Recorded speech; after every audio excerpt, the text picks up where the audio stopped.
2 बच्चियों से ज्यादती, एक को सफाक मुलजिम ने कत्ल कर दिया। लाश खेतों से मिल गई। लवाहिकीन ने जीटी रोड ब्लॉक करके एहतजाज किया। मजीद जानेंगे शहजाद अकरम से।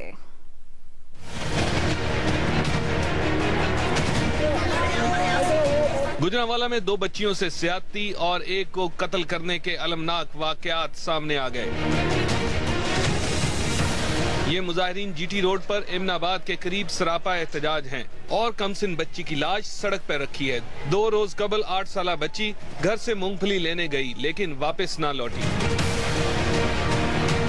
बच्ची की लाश 2 रोज बाद करीबी खेतों से मिली जिसके गले पे निशानात थे। पुलिस के मुताबिक बच्ची को ज्यादती के बाद कत्ल किया गया। हम ये चाहते हैं कि हमारे सामने इसको शरियाम फांसी दें या गोली मारें। पूरा इंसाफ किया जाएगा लवाहिकीन के साथ, बच्ची के वालिदैन के साथ।